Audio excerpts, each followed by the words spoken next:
In this video, I'm going to show you how to find text on a website using your computer. So if you are on your browser, I'm using Google Chrome for my browser.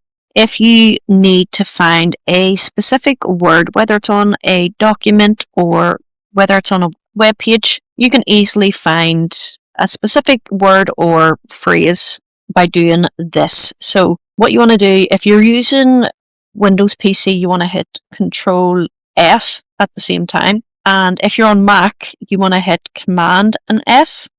And you can see this brings up a little search box. And what you want to do is type the word or phrase you are looking for. So in this example, I'm just going to type in the word good. And it shows me here 1 of 7.